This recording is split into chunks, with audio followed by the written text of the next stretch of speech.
we go through. No amethyst, trying to go through the documents. We went through the Jack Smith report, went through some dissenting opinions for Supreme Court cases, that sort of thing. And now this is our latest obsession, especially with the connections with Russia and Trump and all this stuff been rearing its ugly head.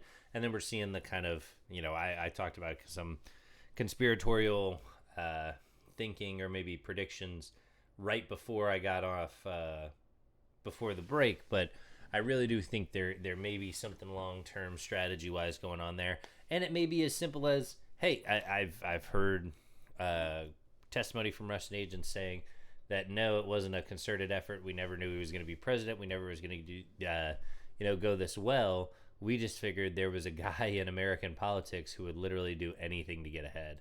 So we supported that guy. We figured instead of trying to go after, principled people who would do the right thing, this sort of thing, and then trying to flip them, no, you just find somebody who will, cut the deal, who will always find a way to get it done, even if it's, for the detriment of the people involved, but it makes him look good. How do we find this person, then just get him to the highest office?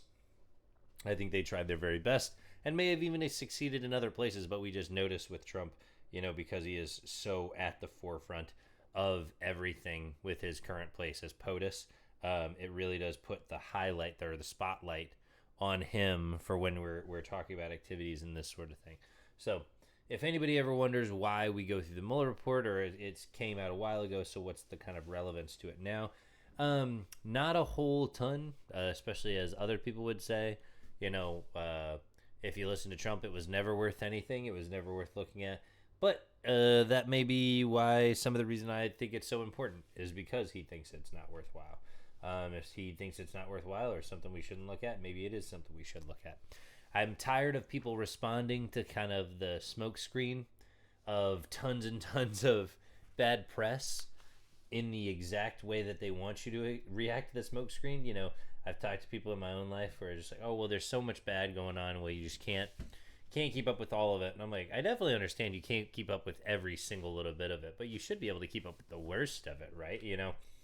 It'd be like if your house was burning down, but your dog was peeing on your leg and your kid was crying at the same time, and you're like, well, I guess I got to drop the kid, kick the puppy, and let the house burn down with both of them inside. And it's like, no, you don't really have to do that. There are worse things than that. Like, that kid can keep on crying for a while. You can live with it. You can run outside and jogging the kid, jogging with the kid a little bit. Probably going to wake them up, or get them more riled up than they are. It's probably going to lead to more crying. If the puppy is peeing, you're not going to be able to do anything on that. You might even have to pick him up. Pee might get over everywhere.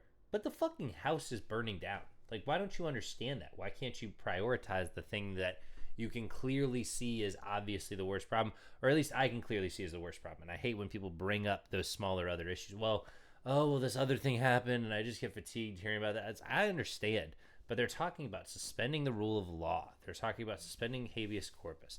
They're talking about suspending the Constitution. These things should be at the forefront, and I kind of am surprised at how many people miss the mark when it comes to that stuff, because it really is, to me, it seems kind of simple, but I obviously, I'm at this point, I feel outside looking in on the situation. And if you're, somebody who's already seen outside the illusion, it seems crazy to imagine stepping back inside and imagining things as normal. But I imagine for them, it's the exact same thing. They think, I'm crazy.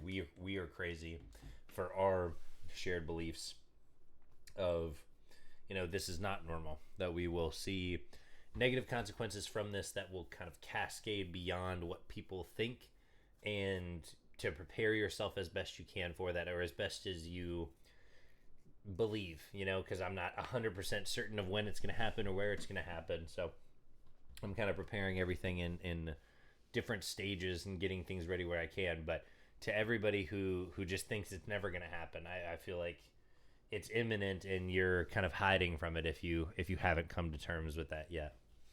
But that being said, we do have our Mueller report pulled up here. We got page 149 of the PDF, 141 of the document. This is saying Part C. Who knows if it's subsection part this, part that. We're just going for it. Post-resignation activities. Manafort resigned from the Trump campaign in mid-August 2016, approximately 2 weeks after his second meeting with Kilimnik, amidst negative media reporting about his political consulting work for the pro-Russian Party of Regions in Ukraine. Despite his resignation, Manafort continued to offer advice to various campaign officials through the November election. Manafort told Gates that he still spoke with Kushner, Bannon, and candidate Trump, and some of those post-resignation contacts are documented in emails. For example, on October 21st, 2016, Manafort sent Kushner an email attached a strategy memorandum proposing that the campaign make the case against Clinton, quote, as the failed and corrupt champion of the establishment, end quote. And that, quote, WikiLeaks provides the Trump campaign the ability to make the case in a very credible way by using the words of Clinton, its campaign officials, and the DNC members, end quote. Later, in a November 5th, 2016 email to Kushner entitled, quote, Securing the Victory, end quote, Manafort stated that he was, quote, really feeling good about our prospects on Tuesday and focusing on preserving the victory, end quote, and that he was concerned the Clinton campaign would respond to a loss by, quote, moving immediately to discredit the Trump victory and claim voter fraud and cyber fraud, including the claim that the Russians have hacked into the voting machines and tampered with the results. Weird thing to say unprompted. Trump was elected president on November 8th, 2016. Manafort told the office that, in the wake of Trump's victory, he was not interested in an administration job. Manafort instead preferred to stay on the, quote, outside, end quote, and monetize his campaign position to generate business given his familiarity and relationship with Trump and the incoming administration. Manafort appeared to follow the plan as he traveled to the Middle East, Cuba, South Korea, Japan, and China, and was paid to explain what a Trump presidency would entail. Manafort's activities in early 2017 included meetings relating to Ukraine and Russia. The first meeting, which took place in Madrid, Spain, in January 2017, was with Grigory, Oganov. Oganov, who had previously worked at the Russian embassy in the United States, was a senior executive at a Deripaska company and believed to report directly to Deripaska. Manafort initially denied attending the meeting. When he later acknowledged it, he claimed that the meeting had been arranged by his lawyers and concerned only the Pericles lawsuit. Other evidence, however, provides reason to doubt Manafort's statement that the sole topic of the meeting was the Pericles lawsuit. In particular, text messages to Manafort from a number associated with Kilimnik suggest that Kilimnik and Boyarkin, not Manafort's counsel, had arranged the meeting between Manafort and Oganov. Kilimnik's message states that the meeting was supposed to be, quote, not about money or Pericles, end quote, but instead, quote, about recreating the old friendship, end quote. Ostensibly, between Manafort and Deripaska, quote, and talking about global politics, end quote. Manafort also replied by text that he, quote, needs this finished before January 20th, end quote, which appears to be a reference to resolving Pericles before the inauguration.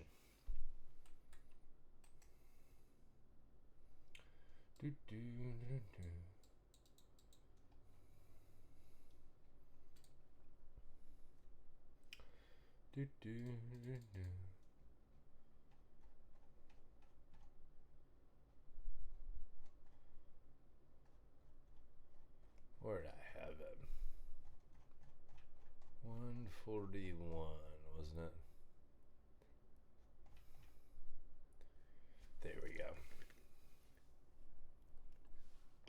On January 15th, 2017, 3 days after his return from Madrid, Manafort emailed K.T. McFarland, who was at the time designated to be Deputy National Security Advisor and was formally appointed to that position on January 20th, 2017.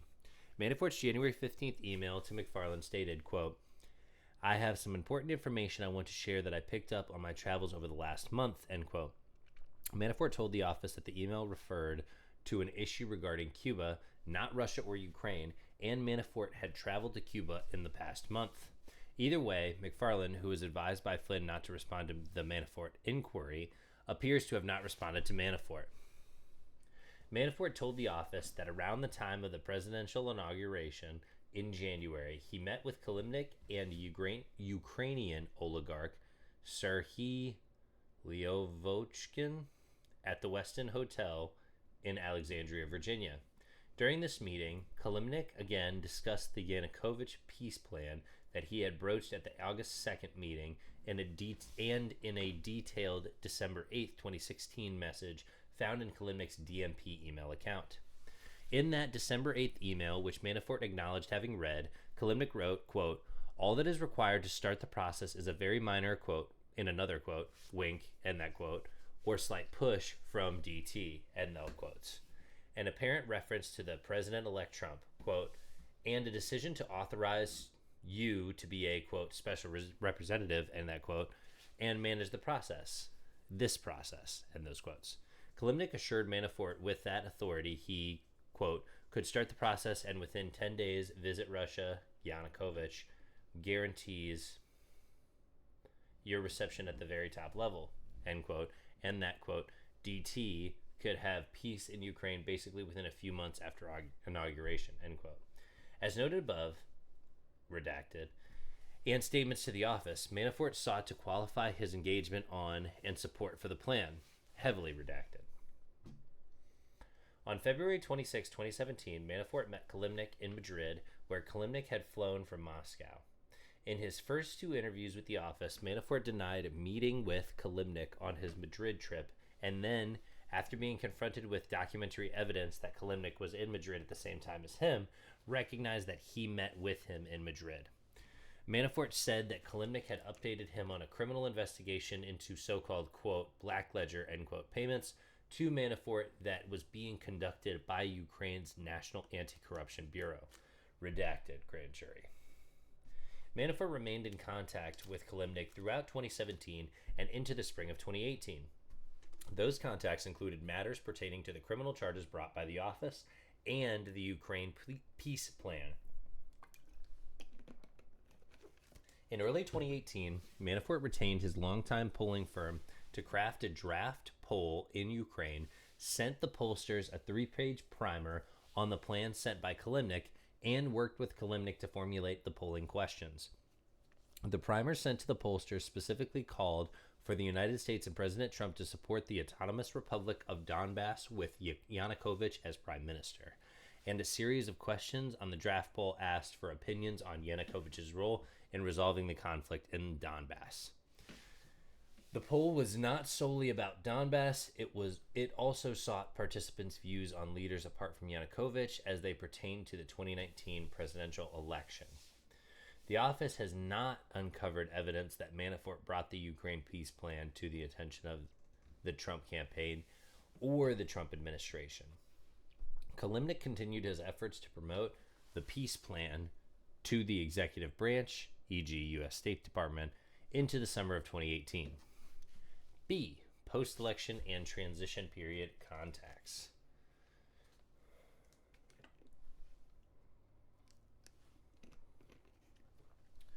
Trump was elected president on November 8, 2016. Beginning immediately after the election, individuals connected to the Russian government started contacting officials on the Trump campaign and transition team through multiple channels, sometimes through Russian Ambassador Kislyak and at other times through individuals who sought reliable contacts through U.S. persons not formally tied to the campaign or transition team. The most senior levels of the Russian government encouraged these efforts. The investigation did not establish that these efforts reflected or constituted coordination between the Trump campaign and Russia in its election interference activities. 1. Immediate post-election activity. As soon as news broke that Trump had been elected president, Russian government officials and prominent Russian businessmen began trying to make inroads into the new administration. They appeared not to have pre-existing contacts and struggled to connect with senior officials around the president-elect.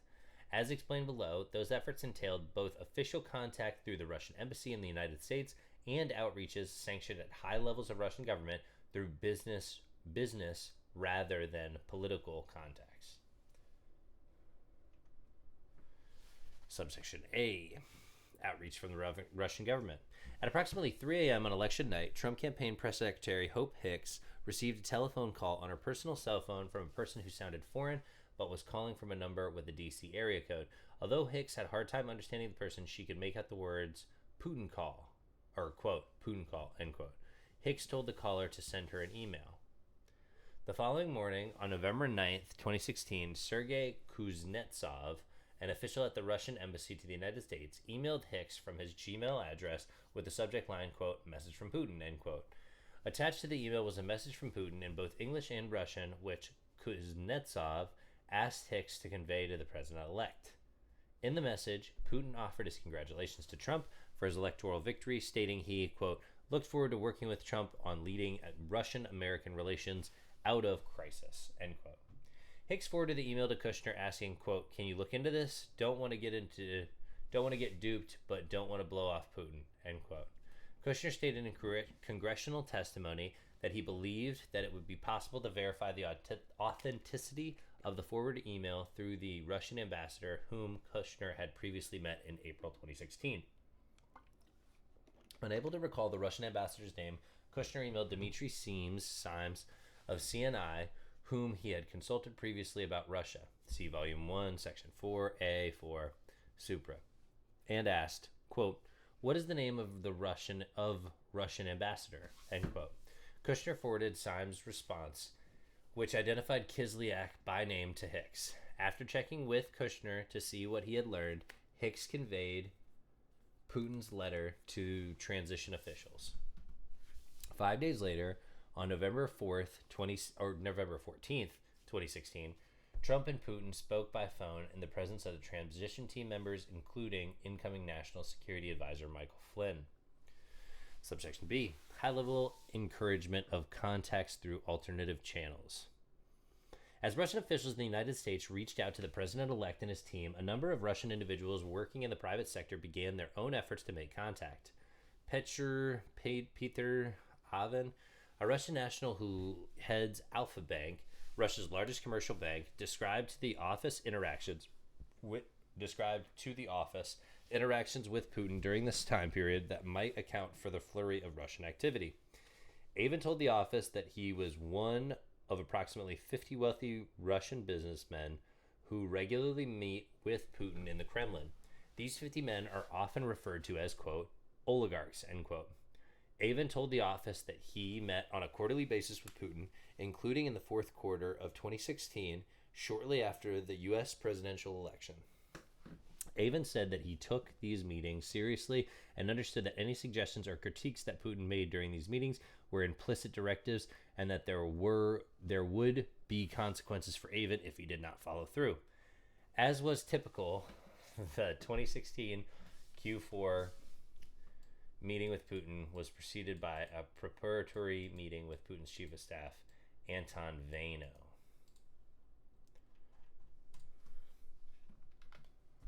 According to Avon, at his Q4 2016 one-on-one meeting with Putin, Putin raised the prospect that the United States would impose additional sanctions on Russian interests, including sanctions against Avon and or Alfa Bank. Putin suggested that Avon needed to take steps to protect himself and Alfa Bank. Avon also testified that Putin spoke of the difficulty faced by the Russian government in getting in touch with the incoming Trump administration. According to Avon, Putin indicated that he did not know with whom formally to speak and generally did not know people around the president-elect.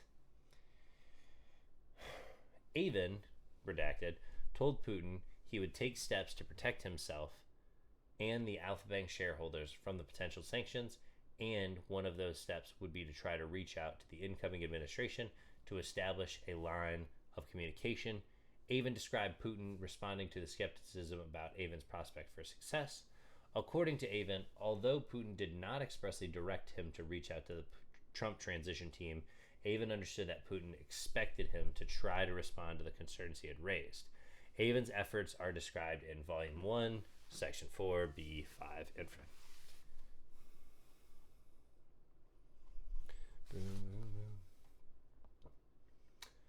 Kirill Dmitriev's transition era outreach to the incoming administration.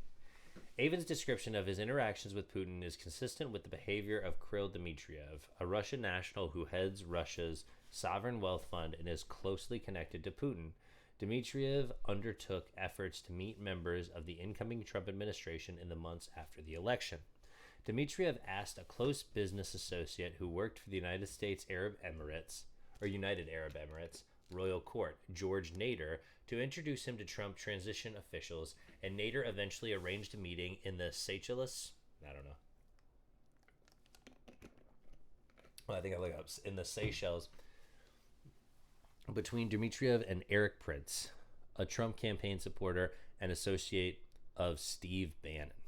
In addition, the UAE National Security Advisor introduced Dmitriev to a hedge fund manager and friend of Jared Kushner, Rick Gerson, in late November 2016. In December 2016 and January 2017, Dmitriev and Gerson worked on a proposal for reconciliation between the United States and Russia, which Dmitriev implied he cleared through Putin. Gerson provided the proposal to Kushner before the inauguration, and Kushner later gave copies to Bannon and Secretary of State Rex Tillerson. Blah, blah, blah, blah, blah.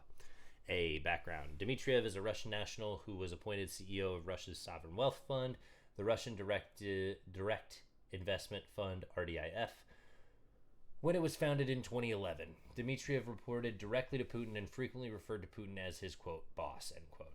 RDIF has co-invested in various projects with UAE sovereign wealth funds. Dmitriev regularly interacted with Nader, a senior advisor to UAE Crown Prince Mohammed bin Zayed, in connection with RDIF's dealings with the UAE. Putin wanted Dmitriev to be in charge of both the financial and political relationship between Russia and the Gulf states, in part because Dmitriev had been educated in the West and spoke English fluently. Nader considered Dmitriev to be Putin's interlocutor in the Gulf region and would relay Dmitriev's views directly to the Crown Prince Mohammed. Nader developed contacts with both U.S. presidential campaigns during the 2016 election and kept Dmitriev abreast of his efforts to do so. According to Nader, Dmitriev said that his and the government of Russia's preference was for candidate Trump to win, and asked Nader to assist him in meeting members of the Trump campaign, redacted. Nader did not introduce Dmitriev to anyone associated with the Trump campaign before the election. Heavily redacted. Grand jury. Eric Prince is a businessman who had relations with various individuals associated with the Trump campaign, including Steve Bannon, Donald Trump Jr., and Roger Stone. Prince did not have a formal role in the campaign, although he offered to host a fundraiser for Trump and sent unsolicited policy papers on issues such as foreign policy, trade, and Russian election interference to Bannon. After the election, Prince frequently visited transition offices at Trump Tower, primarily to meet with Bannon, but on occasion to meet with Michael Flynn and others. Prince and Bannon would discuss, inter alia, foreign policy issues and Prince's recommendations regarding who should be appointed to fill key national security positions. Although Prince was not formally affiliated with the transition, Nader, redacted, received assurances, redacted, that the incoming administration considered Prince a trusted associate.